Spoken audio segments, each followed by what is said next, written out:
Mau sama belajar Quran surah Maryam. Kita tadabburi Quran surah Maryam, surah yang bercerita salah satunya kisah tentang ibunda Maryam, bundanya Nabi Isa. Dan bukan cuma kisahnya Maryam, tapi banyak kisah-kisah seperti kisahnya Zakaria, Musa, Isa, dan kisah-kisah yang tercantum di surah Maryam.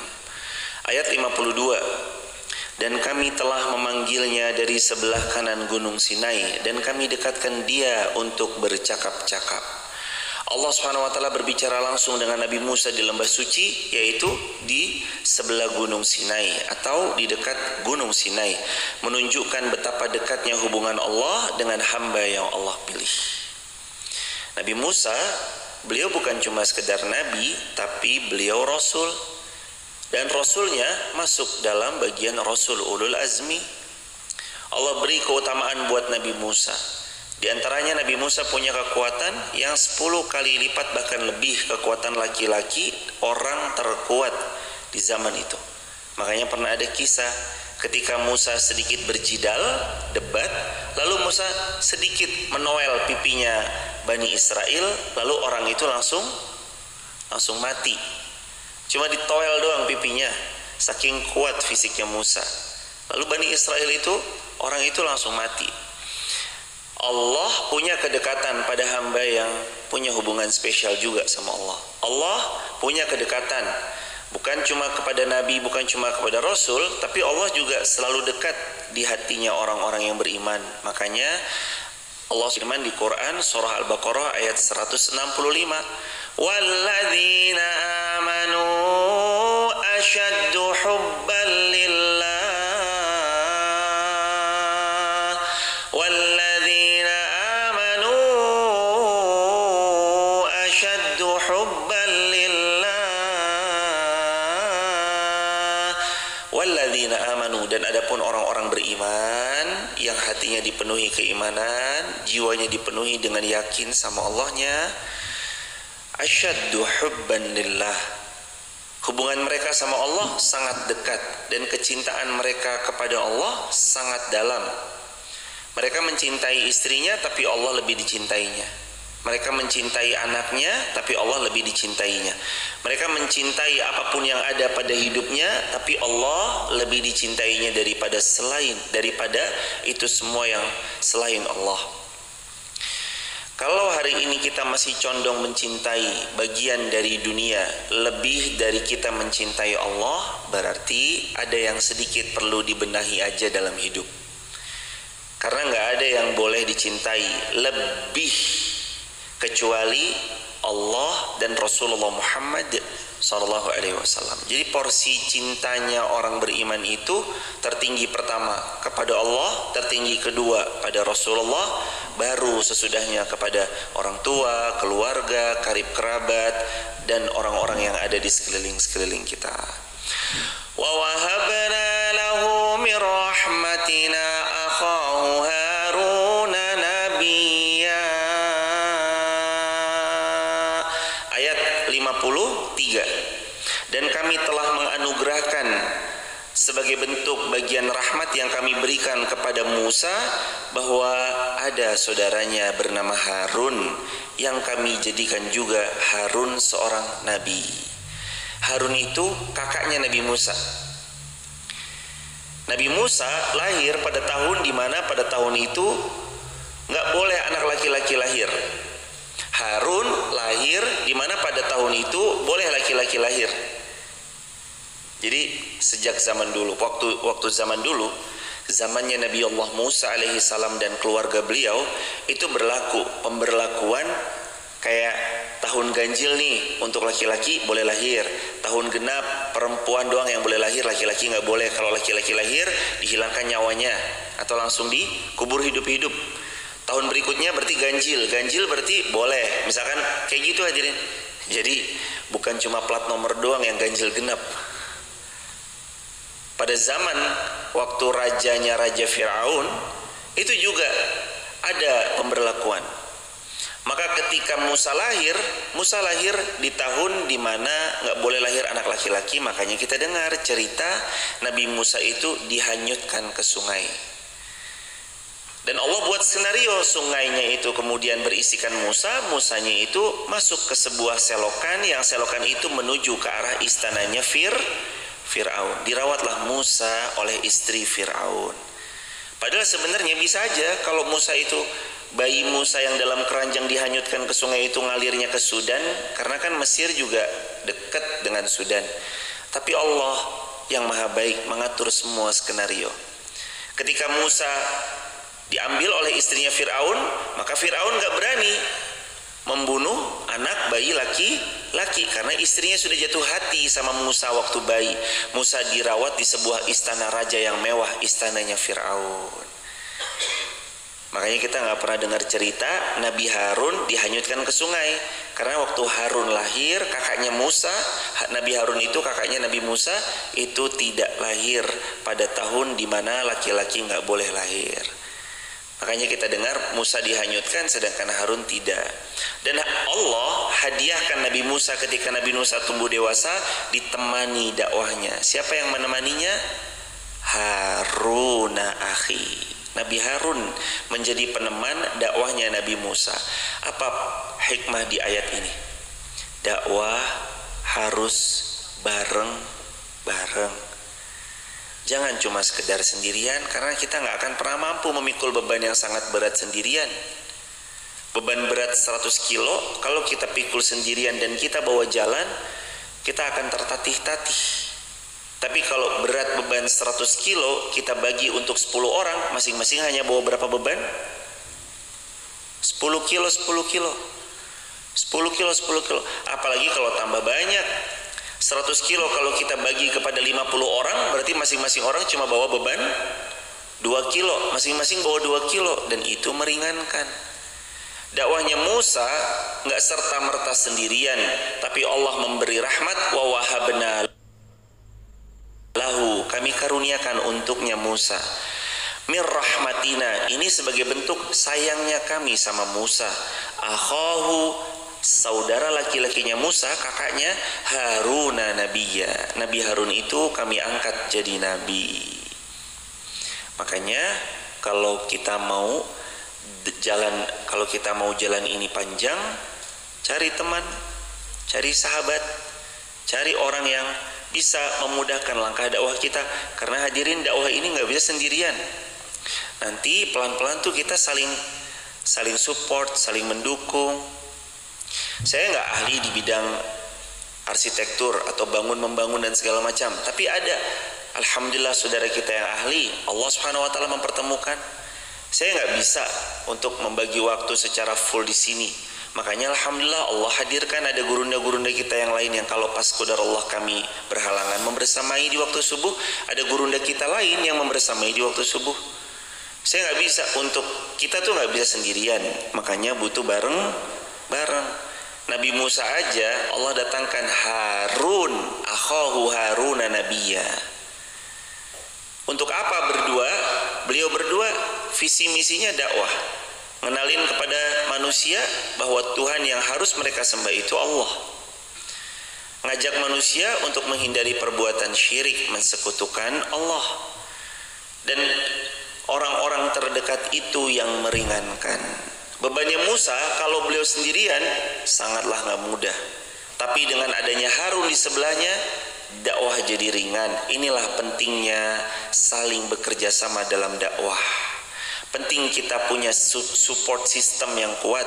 Penting kita punya pihak yang mendukung kita, termasuk mendukung dalam dakwah, mendukung dalam kajian, mendukung dalam majelis ilmu. Penting.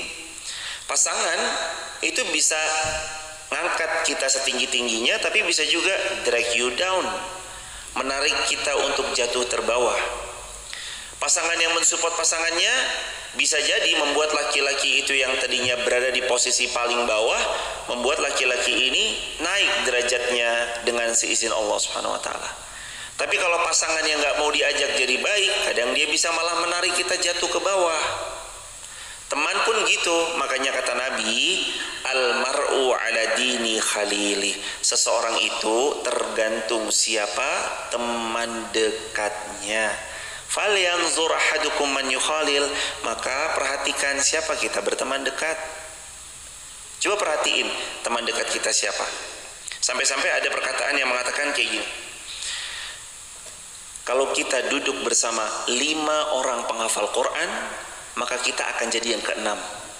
Kalau kita duduk sama 5 orang yang suka rutin sedekah, maka kita akan jadi yang ke-6.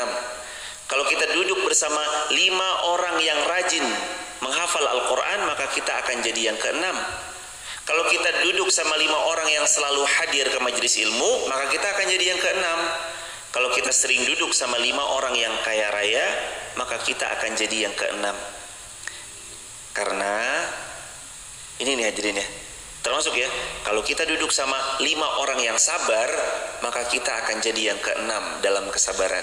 Kenapa? Karena kata Nabi, seseorang itu akan mencocoki, seseorang itu akan menyesuaikan dengan kebiasaan teman-temannya. Saat temannya sabar, maka dia bisa jadi orang yang sabar. Saat teman-temannya penghafal Quran, maka dia berpotensi jadi penghafal Quran. Dan seperti itulah efek dari sebuah circle. Makanya Nabi berpesan, "Falyanzur ahadukum man yukhalil." Maka berhati-hatilah kalian dalam memilih teman. Seberpengaruh itu lingkungan, seberpengaruh itu teman, seberpengaruh itu posisi orang-orang terdekat. Makanya Musa dikasih orang terdekat Harun. Hadirin, kita butuh orang terdekat. Orang terdekat kita pasangan, anak-anak, keluarga, karib kerabat. Yang jadi keluarga kadang-kadang itu Allah talikan mereka yang berkumpul karena Allah jadi satu keluarga. Makanya pernah nggak ngerasain? Contoh ya, misalkan hadirin, pernah nggak kita ngerasain ada orang bukan sedarah sama kita, bukan kakak atau adik kita, tapi rasanya kayak lebih dari saudara? Pernah ngerasain? Biasanya kenapa itu terjadi? Biasanya itu terjadi karena mereka saling bersahabat karena Allah. Teman sepengajian, teman safar bareng waktu haji, teman ketemu bareng waktu umroh, jadi keluarga. Padahal kita nggak kenal lama, padahal kita belum kenal terlalu lama, padahal mungkin secara hubungan nasab kita nggak ada hubungan nasab, tapi rasa kekeluargaannya itu kayak udah kenal lama, udah keluarga. Pertanyaannya kenapa? Jawabannya karena tali persaudaraan itu dibangun atas dasar saling mencintai karena Allah. Sedangkan kadang-kadang ada saudara kandung, sedarah, senasab, tapi kok nggak ada perasaan, kayak nggak ada perasaan terikat gitu. Jawabannya kenapa? Karena mereka terpisah jauh. Terpisah jauhnya karena mereka boleh jadi salah satunya menjauh dari Allah, sehingga rasa tali persaudaraan itu tuh nggak ada. Makanya ada yang kadang kakak adik tapi rasanya kayak orang asing. Ada rasanya kayak gitu. Ini kakak adik tapi rasanya kayak orang asing. Ini pak D-nya atau omnya atau budenya atau tantenya, tapi dia kayak orang asing aja gitu. Dia lebih kepada yang bahkan bukan dalam pertalian, bukan dalam senasab atau bukan dalam pertalian saudara. Kenapa? Karena mereka saling mencintai karena Allah, dibangun persaudaraannya atas dasar iman. Itu tali yang kuat. Kalau Allah Subhanahu wa taala berfirman, pegang kalian kepada tali agama Allah, karena tali itu tali yang paling kuat. Persaudaraan karena Allah itu tali yang kuat. Nabi Harun itu Allah hadirkan sebagai rahmat untuk Nabi Musa yang menemani Musa dalam dakwah. Kita kalau mau berbuat baik, kita butuh partner. Hadirin, ada uangnya, tapi kalau nggak ada yang, mohon maaf, orang yang menerima dari apa yang mau kita infakkan, apakah terus kita dapat pahala sedekah? Tidak. Nabi pernah cerita, nanti di akhir zaman ada orang mau bersedekah tapi nggak ada satu orang pun yang menerima. Kenapa? Karena di akhir zaman itu ada satu fase nanti semua manusia Allah kayakan, semuanya kaya raya. Kalau semuanya sudah kaya, kita mau berbagi kepada siapa? Nggak ada. Karena semuanya Allah kayakan. Bahkan dalam kitab Mausu'ah fil Fitan, kitab ensiklopedia akhir zaman, disebutkan sama baginda Nabi, di akhir zaman Allah kayakan semua manusia dengan izin dan taufik dari Allah. Gimana caranya? Allah yang paling tahu. Menurut kita mustahil, iya, tapi kan bagi Allah nggak ada yang mustahil, nggak ada yang mustahil. Kayaknya mustahil Ustaz, kalau semua manusia itu kaya raya itu mustahil, tapi bagi Allah nggak ada mustahil.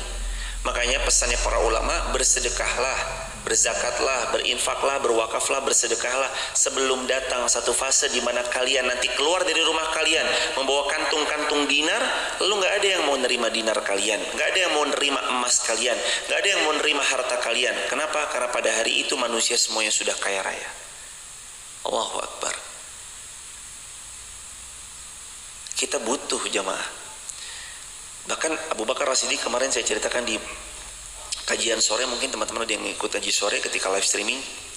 Sayyidina Abu Bakar itu saking inginnya beliau bersedekah, kalau satu hari nggak nemu pihak yang disedekahkan, beliau tuh sengaja keluar untuk nyari orang yang mau nerima harta beliau. Saking maunya setiap hari sedekah. Kok nggak ada ya orang yang, ya udah, kalau nggak ada, Abu Bakar keluar nyari orang yang mau disedekahkan. Karena Sayyidina Abu Bakar tahu bahwa harta yang disedekahkan itu bukan untuk mereka semata, tapi untuk dirinya sendiri. Sebagaimana Allah berfirman, in ahsantum ahsantum li anfusikum wa in asatum falaha. Kalau kita berbuat baik, kebaikan itu nanti pulang kepada diri kita sendiri. Kebaikan yang kita lakukan sama orang lain, kalau kita mau sadari, sebenarnya bukan buat orang itu, tapi sebenarnya kebaikan yang kita sedang lakukan kembali untuk kita sendiri, pulang kepada pemiliknya, yaitu diri sendiri. Wa in asatum falaha. Dan kalau kita berbuat yang buruk, sejatinya keburukan itu pun juga akan kembali kepada siapa? Kepada diri sendiri. Jujurnya kita kembali ke keuntungan diri sendiri. Kita jujur itu ya baik buat diri sendiri. Kita tulus, ikhlas, itu kembali ke kita sendiri. Kita berderma, entah infak, wakaf, sedekah, zakat, itu nanti kembali ke diri kita sendiri. Gak pernah ada kebaikan yang hilang. Kebaikan itu akan pulang kepada pemiliknya. Bahkan sekalipun saat manusia itu gak tahu bahwa kita pernah berbuat baik, kebaikan itu tetap akan pulang kepada dirinya sendiri. Hadirin, buat baik terus, dan jangan pernah kasih kesempatan ada waktu kosong di mana hari itu kita nggak berbuat baik. Karena penyesalan itu akan selalu datang pada kita yang diberi kesempatan berbuat baik tapi malah enggan berbuat baik. Kita dikasih kesempatan berbuat baik tapi kita sia-siakan, kita lewatkan. Itu akan nyesel nanti kita di satu hari di mana Allah akan tampakkan semua kebaikan dengan nikmat-nikmat waktu yang Allah berikan. Makanya kalau ada lapang rezeki, ada lapang kesehatan, ada bahkan sesuatu yang kita bisa berikan, berikan hadirin. Karena nggak ada balasan untuk kebaikan kecuali kebaikan. Hal jazaul ihsani illal ihsan. Nggak ada balasan untuk kebaikan kecuali kebaikan. Jadi poin yang ke-53 itu pentingnya kita berdakwah, disupport, punya support system, punya orang yang mendukung, punya orang yang bekerja sama untuk mencapai tujuan baik. Hadirin sekalian yang dimuliakan Allah, kita ini bekerja sama, nggak pernah bisa hidup sendirian. Ibu, Mbak, Mas, yuk kita misalkan, kita ngomong mas ceritanya, yuk kita bangun masjid. Oke Ustadz, saya semen. Oke Ustadz, saya pasir. Oke Ustadz, saya ikut bebasin tanahnya atau wakafin tanahnya. Misalkan contoh.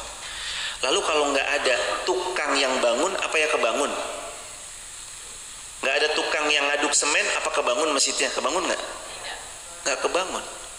Kalau nggak ada tukang yang menata, menyusun batu batanya, menggali pondasinya, membangun cakar ayamnya, membuat ini segala macamnya, apakah kebangun bangunan fisiknya? Tidak. Ada perencana, ada programmer, ada orang arsitek, ada orang ini, tapi nggak ada pelaksananya, nggak jadi. Pakaian yang kita kenakan, coba kalau kita lihat gamis yang dipakai, jilbab yang dipakai, pertanyaannya, apakah itu buat sendiri? Ibu yang pakai sutra, perempuan yang lagi pakai sutra atau kain-kain dari sutra, apakah itu proses sendiri? Ulat sutranya suruh apa? Suruh buat benang, lalu benangnya kita pintal, lalu setelah itu kita jadikan kain, setelah itu kita warnai sendiri dengan warna-warna tertentu, habis itu kita datangkan ke penjahit, terus kita begini. Terlalu lama jamaah. Hadirin coba makan di rumah, hampir saya pastikan semua beras yang kita makan di rumah bukan hasil kita tanam sendiri, betul? Yang nanam paling sebagian dari kita, paling cuma beberapa orang dari kita aja yang nanam sendiri, makan sendiri, nikmati sendiri. Coba kalau tiap-tiap kita harus dengan sendiri, tanam sendiri, nyiram sendiri, ngasih air sendiri, bangun irigasi sendiri, mau berapa lama kita makan jamaah? Sedangkan panenan padi baru setelah 4 bulan. Laparnya keburu mati duluan kita hadir. Tapi hidup ini butuh kerjasama, dalam dakwah butuh kerjasama. Bahkan untuk mengenakan pakaian ini hasil kerjasama banyak pihak. Kita beli pakaian, tapi nggak ada kurir yang nganter, nggak ada ojek online yang nganter, nggak ada kurir ekspedisi yang nganter. Apa pakaian ini yang kita order online di sosial media bisa sampai ke rumah kita? Nggak bisa. Harun pelengkap, Harun pembersamai atau menyempurnakan derap langkah dakwahnya Nabi Musa. Inilah sebenarnya kebaikan. Jadi kita tuh mesti harus bersama-sama. Teman-teman di rumah yang lagi nonton live streaming, apakah tiba-tiba live streaming ini muncul begitu aja? Enggak. Ada Mas Herman yang mengkondisikan, ada Mas Dalah yang membuat tripod-tripodnya terpasang, ada perkabelan, tim-tim perkabelan ini, pertukangan yang membuat kabel itu sampai ke atas plafon, lalu begini, lalu begitu, dan sampai ke belakang. Itu kan semuanya saling berkaitan. Kita tuh butuh kerjasama hadirin. Sebagaimana Harun bekerja sama dengan Musa dalam berdakwah. Maka kembali coba lihat kemampuan kita. Apa kemampuan kita? Di situ kita kerjasama. Saya bisa Ustadz tenaga, silakan Mbak pakai tenaganya untuk di jalan Allah. Saya bisa Ustadz ide, silakan Mas gunakan idenya untuk menolong agama Allah. Saya dengan ilmu ya Us, saya coba Us bagikan ilmu yang saya mampu, silakan dengan ilmunya. Saya bisa Us dengan harta, apa yang saya titipkan mudah-mudahan jadi jariah buat saya, titipkan hartanya. Saya bisa Us dengan skill sosial media saya, fotografi saya, videografi saya, pakai skill videografinya untuk menolong agama Allah. Saya bisa Us, saya bisa apa? Dengan membersihkan masjid supaya nanti masjid terbersihkan, ada kekotoran tertentu, saya bersihkan kotoran, pakai itu semuanya untuk nolong agama Allah. Jadi masing-masing kita itu bergerak sesuai kapasitasnya masing-masing. Wadhkur fil kitabi Ismail innahu kana shadiqal wa'di wa kana rasulan nabiyya. Dan ceritakanlah wahai Muhammad kisahnya Ismail dalam Al-Quran. Sungguh Nabi Ismail benar-benar orang yang menepati janji. Beliau juga seorang Rasul, beliau juga seorang Nabi. Apa poin yang berikutnya? Keteladanan dari Nabi Ismail. Bahwa Nabi Ismail itu digambarkan dalam Al-Quran sifatnya: 1, tepati janji; 2, jujur; 3, Nabi Ismail itu menegakkan sholat dan mendirikan sholat; 4, selalu mengajak kepada keluarganya berbuat baik. Itu karakternya Nabi Allah Ismail. Jujur, tepat janji, menepati janji, selalu mendirikan sholat, serta mengajak keluarganya untuk berbuat baik. Hadirin, kita nih harus belajar jujur, baik dengan diri sendiri, jujur dengan orang yang ada di sekitar kita. Karena Nabi sendiri yang pernah bersabda, kata Rasulullah, iyyakum bis-sidq, lazimi kejujuran, fa inna sidqa yahdi ilal bir. Kejujuran kita itu yang nanti akan membuahkan kebaikan. Wa innal birra yahdi ilal jannah, dan kebaikan kita itu pasti ngantar kepada syurganya Allah Subhanahu wa taala. Wa iyyakum al-kadzib, jauhi. Wa iyyakum al-kadzib, jauhi oleh kita itu dusta, bohong, gak jujur, gak amanah. Karena kalau kita gak jujur, berdusta, berbohong, itu akan mencelakakan diri kita sendiri. Dalam Islam yang paling dianjurkan jujur. Orang yang jujur, falsafah Jawanya, orang yang jujur rezekinya mujur. Dia dapat berkah dari kejujurannya. Itulah buah dari kejujuran. Nabi Allah Ismail orang yang jujur, menepati janji. Ada masa-masa di mana memang setiap apa yang kita ucap hendaknya itu yang kita lakukan.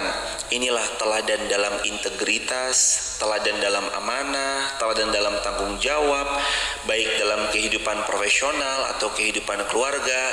Jadi kita dalam kantor ataupun dalam keseharian ataupun dalam amanah yang Allah titipkan sama kita, latih untuk jujur. Ismail kana sadiqal wa'di, sadiq, jujur, al-wa'di, menepati janji.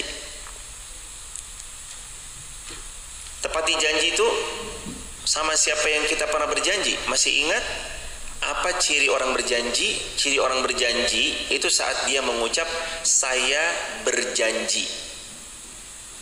Tapi kalau saya rencana atau saya niat, maka itu belum masuk dalam janji. Maka hadirin juga mesti tahu ya, kalau ada orang baru berniat, insya Allah saya niat begini, itu baru niat. Maka kalaulah nanti beliau melaksanakan, alhamdulillah. Kalau enggak, ya tetap alhamdulillah, dan itu enggak masalah. Kapan sudah jadi janji kalimat itu? Adalah saat dia mengucap aku berjanji. Janji ya mas? Ya janji. Kalau misalkan kita bilang, atau janji ya mbak? Ya saya janji deh. Misalkan ada orang ditanya tentang janji tertentu lalu ditegaskan, janji ya, janji, jatuh janji, maka itu adalah hutang untuk dia. Tapi kalau baru sekedar niat, misalkan contohnya saya itu niat, saya mau berangkatin umroh fulan, itu baru niat. Terlaksana alhamdulillah, nggak terlaksana tetap nggak ada masalah karena itu baru niat. Bedanya niat dengan janji adalah kalimat inni nazartu laka. Kalau dalam bahasa Qur'annya, sesungguhnya inni aku nazartu, aku akan berjanji bahwa begini dan begitu, itu jatuh janji. Tapi kalau baru berniat, insya Allah saya itu ada rencana A, insya Allah saya itu kepingin B, itu baru niat. Dan niat itu sudah dapat pahala dari Allah, pahala niat. Adapun kalau terlaksana, Allah akan balas. Kata Nabi, siapa yang berniat lalu terlaksana niatnya, Allah balas minimal berapa kali lipat? 10 kali lipat. Ila sab'i mi'ati di'fin, sampai berapa kali lipat? 700 kali lipat. Au atafin kasira, sampai lipatan yang tak terhingga. Artinya Allah balas sampai tak terhingga. Inilah bedanya kalimat yang baru diniatkan dengan kalimat yang mengandung janji. Bedanya di saya berjanji, itu aja. Kalau udah sampai mengucap saya berjanji, jatuh, itu sebagai hutang. Dan janji wajib ditepati. Siapa yang memberi teladan kita? Salah satunya adalah Nabi Ismail. Sadiq, beliau karakternya jujur. Wa'di, beliau menepati janji. Wa kana rasulan nabiyya, Allah angkat beliau jadi rasul, dan Allah angkat Nabi Allah Ismail jadi nabi. Teladani Nabi Allah Ismail, jujur, amanah. Orang jujur tuh kerasa kok jamaah. Orang amanah sama orang yang gak amanah tuh kerasa. Hadirin, kalau orang tidak amanah akan ada aja cara-cara yang kadang tuh gimana caranya dia belak aja. Orang kalau jujur apa adanya. Orang kalau nggak jujur akan selalu ada alasan yang dijumpai karena ketidakjujurannya, karena tidak amanahnya. Kalau orang amanah tuh kerasa.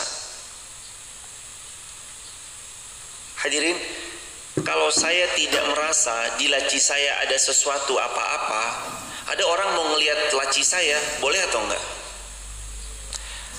Saya tidak merasa menyembunyikan sesuatu di laci saya tidak merasa berbohong. Di dalam laci saya tuh aman-aman aja. Kalau ada orang mau minta, tolong dong Ustaz Irfan lihat lacinya, saya kasih lihat nggak? Ya saya kasih lihat, nih silahkan, nih laci saya. Di dalamnya ada, wah, ini snack buat anak-anak. Jadi di sini kalau pada maghrib sampai isya tuh ada TPQ gitu, anak-anak ngaji. Yang perempuan ada 8 orang, yang laki-laki ada 12, ada 10. Kadang kalau habis ngaji pada isyanya tuh dikasih hadiah gitu. Kalau kita ngerasa di laci kita tuh nggak ada masalah, maka kita akan fine-fine aja. Silahkan nih kalau mau ngecek. Tapi kalau di laci kita ada yang kita sembunyikan, kira-kira ketika dicek, kita takut nggak? Takut. Jangan dong, jangan dong, jangan dong. Itu aja simpelnya hadirin. Orang amanah, orang jujur, dia nggak takut kalau sewaktu-waktu lacinya mau dibuka. Tapi kalau ada sesuatu yang nggak mau dibuka dari lacinya, simple. Ada sesuatu dalam laci itu. Handphone juga sama. Seorang suami yang ngerasa handphone saya itu nggak ada apa-apanya, foto video juga nggak ada apa-apanya, akun juga silahkan dicek, DM Instagram silahkan dicek. Pokoknya suami yang insya Allah nggak ada apapun ya di dalam handphonenya, istrinya ngecek kira-kira dia enak, tenang atau nggak tenang? Tenang karena dia nggak ada masalah. Papa lihat dong handphonenya, nih silakan. Tapi kalau ada apa-apanya, Pak lihat handphonenya, jangan Pak, ini belum di. Baru aja handphonenya dipegang ini, set, Mak itu, wah langsung kayak gitu. Hadirin, santai aja. Silakan istriku kalau mau ngeliat silakan. Silakan sayang kalau mau ngecek handphonenya silakan. Passwordnya apa? Tanggal lahir kamu. Yeah. Passwordnya apa? Nama kamu, namamu. Begitu dimasukin ternyata namanya misalkan Nabila gitu. Begitu dimasukin Nabila, kok nggak masuk? Katanya namaku. Iya, nama. Nah, apa katanya namamu tulisannya? Iya, namamu. Ternyata passwordnya itu bukan namanya istrinya tapi namamu gitu. Dada aja hadirin. Ketekunan dalam berbuat baik itu juga mesti. Lihat Nabi Allah Ismail, Sadiq, kunci baiknya hidup, jujur. Terus wa'd itu artinya menepati janji. Wa kana rasulan nabiyya, rasul dan nabi. Wa kana ya'muru ahlahu bis salati waz zakati wa kana 'inda rabbih mardiya. Wa kana ya'muru ahlahu bis salat. Ajak keluarganya untuk salat. Hadirin, terutama ini buat saya pribadi sebagai seorang laki-laki, dan untuk kita terutama jamaah yang laki-laki dan jamaah TikTok, YouTube, Instagram, kita sebagai laki-laki itu pemimpin rumah tangga. Gimana baiknya sebuah keluarga ya tergantung gimana rumah tangganya. Mobil itu tergantung gimana supirnya. Mobil ini akan belok kanan kalau supirnya belokin ke kanan, dan dia akan belok kiri kalau supirnya belokin ke kiri. Maka sebagai seorang laki-laki yang diamanahkan oleh Allah jadi kepala rumah tangga, dialah penentu arah rumah tangganya mau dibawa kemana. Kalau seorang laki-lakinya aja bangunnya udah kesiangan, gimana keluarganya? Dan itu jadi tanggung jawab kita sebagai seorang ayah, sebagai seorang laki-laki, bangunkan keluarga kita semuanya sebelum subuh, supaya mereka tersadar dan mereka anak-anak kita punya figur. Oh, ayahku membangunkanku di waktu subuh. Mereka punya figur. Istri kita punya figur, suami saya bangunin saya di waktu subuh. Ajak keluarga kita untuk sholat. Wa kana ya'muru ahlahu bis salah. Nabi Allah Ismail, Quran surah Maryam ayat yang ke-55 adalah beliau mengajak keluarganya untuk sama mendirikan sholat. Bukan cuma sekedar sholatnya, tapi mendirikan bangunannya. Artinya kalau bisa ada lapang rezeki bangun masjid, bangun masjidnya. Bukan cuma sekedar bangun masjidnya, memakmurkan masjidnya.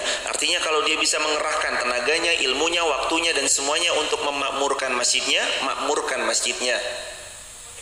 Hadirin, itu yang dilakukan Nabi Allah Ismail. Wa kana ya'mur ahlahu bis salah. Beliau menyuruh keluarganya untuk mendirikan salat. Seorang laki-laki itu punya tanggung jawab penuh. Ikan baik, ikan itu kalau busuk dimulai dari kepalanya. Maka rumah tangga nanti dia baik tergantung kepala rumah tangganya, dia buruk tergantung kepala rumah tangganya. Penting peran kita sebagai seorang ayah, sebagai seorang suami, sebagai seorang kepala rumah tangga untuk mengkondisikan untuk anak-anak kita, keluarga kita, istri kita dalam kebaikan, yang mana kita ini pemimpinnya. Gimana rakyat, gimana pemimpinnya. Pemimpinnya akan selalu berada dalam kebaikan selama dia juga memberikan contoh teladan kebaikan. Dan rakyatnya pun juga akan senantiasa meniru bagaimana pemimpinnya. Pemimpin saya aja sholat, masa saya enggak? Itu pemimpin saya aja sedekah, masa saya enggak? Itu pemimpin saya aja berbuat baik, masa saya enggak? Itu pemimpin saya aja rajin ngaji, masa saya enggak? Tergantung pemimpinnya.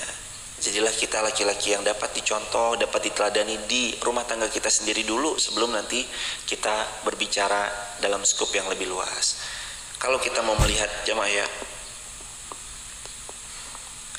kalau kita mau melihat wajah Jawa Tengah, wajah Indonesia di 15-20 tahun yang akan datang, coba lihat gimana kita memimpin skop terkecil, yaitu mulai dari memimpin diri sendiri dan keluarga kita dalam hari-hari ini. Karena cara kita memimpin keluarga kita, membawa diri kita, itu nanti juga berpengaruh kepada Jawa Tengah, Indonesia di 15 tahun, bahkan di 20 tahun yang akan datang. Kalau kita mau lihat wajah nanti, lingkungan sekitar kita nih di 20 tahun yang akan datang, coba lihat di lingkungan kita tuh ada apa sih? Ada program yang maslahat, ada kebaikan yang manfaat, ada anak muda yang bergerak, ada agamia yang berinfak, ada masjid-masjid yang menunaikan amanat, atau gimana? Itu juga dilihat. Kalau ada tiba-tiba di lingkungan kita, dulunya ini nggak pernah ada sama sekali, dulu nggak pernah ada sama sekali, lalu sekarang ada program yang baik, sesuatu yang manfaat, Allah hadirkan hal-hal yang maslahat, penuh dengan kebaikan, maka itu udah tanda bahwa 5 tahun, 10 tahun, 20 tahun yang akan datang, di lingkungan wajah lingkungan kita sekitar tuh pelan-pelan akan berubah. Gak muluk-muluk untuk merubah negara, gak muluk-muluk untuk merubah Jawa Tengah, gak muluk-muluk untuk merubah RT, gak muluk-muluk untuk merubah wilayah sekitar, tapi belajar merubah diri sendiri. Karena kalau diri kita berubah, keluarga kita juga pasti berubah. Kalau keluarga kita berubah, lingkungan terdekat kita juga pasti berubah. Lingkungan terdekat berubah, se-Jawa Tengah pelan-pelan akan berubah. Se-Jawa Tengah berubah, nanti perlahan-lahan secara keseluruhan satu negeri kita tercinta, Indonesia, pelan-pelan juga akan berubah kepada arah yang lebih baik. Kami tuh minta sama Allah ya jamaah, baik saat kami ada di tempat-tempat mustajab, multazam, ketika kami ada wukuf di Arafah, ketika kami lagi ada di waktu-waktu mustajab, turun hujan, apa segala macam, kami selalu minta sama Allah, ya Allah jadikan Wonolelo ini 5 tahun dari sekarang atau 10 tahun dari sekarang kayak kali bebernya Wonosobo. Jadi Kali Beber itu kan kayak pusatnya ilmu, pusatnya Quran, banyak hafiz-hafiz Quran lahir dari rahim Kali Beber, banyak ulama-ulama hebat lahir dari rahim Kali Beber. Bukan cuma Kali Beber aja ya, mungkin ada satu kota lain di Wonosobo atau satu nama daerah lain di Wonosobo yang mungkin belum tersebut, tapi tanpa mengurangi hormat dan takzim kami kan, taruhlah kayak Kali Beber. Yang dulunya itu rawa-rawa, sawah-sawah, sekarang banyak pondok pesantren, ada universitas, ada banyak kebaikan di sana. Ekonomi juga makmur hidup kan? Apalagi kalau Ramadan, kita lewat, wah luar biasa semaraknya. Nanti Wonolelo 5-10 tahun yang akan datang, mudah-mudahan Allah izinkan jadi Kali Beber yang kedua di Wonosobo. Santri-santri penghafal Quran lahir dari Wonolelo. Santri-santri yang akhlaknya mulia, luhur budi pekertinya lahir dari Wonolelo. Anak-anak kecil yang ditanya, Dek kelas berapa? Kelas 1, hafalannya berapa? 3 juz, lahir dari Wonolelo. Yang salah satunya adalah Masjid Muhammad Al-Fatih, ada Masjid Seribit, ada Masjid Kedeling, ada Masjid Paguan, ada Masjid Pagude, ada Masjid Ngawen, ada dan sekitarnya di Wonolelo. Insya Allah hadirin, itu bukan hal yang mustahil. Karena kalau kita mau lihat nanti 5 tahun yang akan datang, coba lihat aja, ada nggak perubahan-perubahan kecil yang udah dilakukan? Kalau ada, itu sebenarnya menuju tangga perubahan besar di masa yang akan datang. Tangganya tuh biasanya ya, kalau ada perubahan tuh udah mulai kelihatan aja dari sekarang. Nanti ramai-ramai jamaah pulang atau lagi jogging pagi ngelihat santri-santri sambil mereka jalan sambil megang Quran. Sambil jalan mereka baca gini, auzubillahi minasyaitonir sambil ngafal, sambil jalan sambil ngafal. Dek, mari Bu. Iya. Hadirin, lingkungan yang cinta sama Quran, lingkungan yang penuh keberkahan. Masa nggak berkah? Pasti berkah. Berkah jemaah. Kalau nanti Allah berikan taufik, banyak Allah amanahkan ada santri 1, 2, 3, 4, 5 dan seterusnya mereka menghafal Quran. Masa ya Wonolelo nggak diberkahin sama Allah? Pasti pasti dapat barokahnya. Purwokerto juga barokah ya Ibu. Semuanya, semua di tempat di Indonesia pasti berkah. Karena keberkahan itu tuh dari Al-Quran. Jangan kecilkan mimpi apa yang bisa dibesarkan. Jangan kecilkan mimpi yang bisa dibesarkan. Biarin, nggak apa-apa, mimpi yang besar. Tapi jangan lupa, kalau kita mau yang besar, berarti yang dilakukan juga ya nggak perlu besar seketika, tapi pelan-pelan aja. Kan tangga ke 100 yang kita injak itu dimulai dari tangga keberapa? Tangga pertama. Tangga ke 100 yang kita injak tuh mulai dari tangga pertama, step by step. Tangga pertama diinjak, beroleh kita tangga kedua. Tangga kedua kita peroleh lagi tangga ketiga. Terus tangga keempat, tangga kelima. Dan kadang tuh bukan dari hal-hal yang besar, jugler langsung besar, enggak. Dari hal-hal yang simple. Subuh ngaji. Ntar kalau ada waktu lagi ngaji, ngecas diri. Kita cuma butuh lebih baik per hari, cukup 1% aja. Kalau 100 hari berarti berapa persen? 1 hari kan 1%, berarti kalau 2 hari kan 2%. Kalau kita ngaji 100 hari berarti lebih baik berapa persen? Nambah 100%, pelan-pelan. Gak mungkin jemaah itu bisa langsung terjadi seketika, kecuali kita sabar, gemati, telaten, tekun. Emang harus dirawat. Nanti kalau pas qadarullah saya meninggal dunia, jangan terus kemudian berhenti. Lanjut ngajinya, lanjut belajarnya. Umur kan gak ada yang tahu. Boleh jadi kan kami duluan berpulang. Gak ada jaminan bahwa yang muda belakangan tuh gak ada. Boleh jadi yang muda berpulang duluan. Maka kalau ternyata qadarullah kau pulang duluan, jemaah lanjut belajarnya, ngajinya, ta'limnya, Qur'annya, tadaburnya. Teman-teman di TikTok, YouTube, Instagram juga lanjut dengan gurunda-gurunda hebat kita yang banyak di seluruh Indonesia. Sama-sama kita belajar cari ridhonya Allah Subhanahu wa ta'ala. Itu ajak orang untuk sholat. PR kita tuh banyak jamaah. Daripada kita meributkan antara sholat 11 atau 23, itu imamnya bismillah atau enggak bismillah, daripada kita ngeributin antara kunut atau tidak, mending kita sibukkan diri untuk hal-hal yang lain.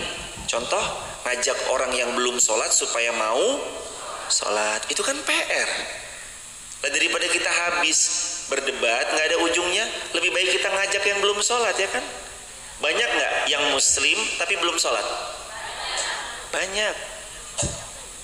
Mohon maaf, bahkan ada nggak begini ya, laki-laki terutama di Indonesia tahu nggak kalau sholat Jumat itu wajib bagi laki-laki? Tahu. Tapi masih ada nggak yang nggak sholat Jumat? Banyak, masih ada. Padahal tahu sholat Jumat itu wajib. Itu PR kita tuh, ngajak untuk kembali ke masjid. Makanya ayo pelan-pelan kita tata, kita bangun. Karena gimana pun PR kita ini masih banyak, masih panjang. Dan insya Allah itu jadi evaluasi buat yang berbicara, evaluasi buat kita bersama-sama. Mudah-mudahan kita jadi hamba yang shadiq. Apa artinya? Jujur. Al-wa'd, apa artinya? Menepati janji. Kana ya'muru ahlahu bis-shalah, mengajak keluarganya untuk menunaikan salat, mendirikan salat. Waz zakah, membayar zakat. Wa kana 'inda rabbih mardiya, dan belajarlah untuk ridha atas semua ketetapan. Mardiya, jadilah hamba yang ridha. Kalau kita ridha sama keputusannya Allah, Allah ridha sama kita. Itu hikmahnya. Mudah-mudahan yang berbicara mendapat ibrah dan hikmah. Juga hadirin, dengan izin dan taufik dari Allah juga mendapat kebaikan dan kebahagiaannya. Mudah-mudahan juga yang menonton di TikTok, YouTube, Instagram, Allah berkahi hidupnya, dan semua hadirin juga Allah berkahi hidupnya, sakinah mawaddah warahmah keluarganya, salih salihah putra putrinya, kita semua nanti husnul khatimah di akhir kehidupannya. Barakallahu fikum jamaah. Mohon izin besok diingatkan ya hadirin bahwa ini belum selesai, baru sampai ayat 55. Besok kita bahas ayat ke 56, 57 dan yang lainnya. Besok diingatkan ya hadirin.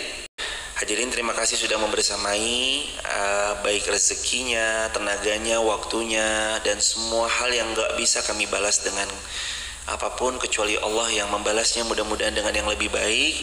Ini Ibu Amal Jariah, Ibu dari Purwokerto, Mas dari Tangerang, Masya Allah, jazakumullah khairan, dan Bapak Ibu semua yang belum bisa disebut. Ada dari daerah lain?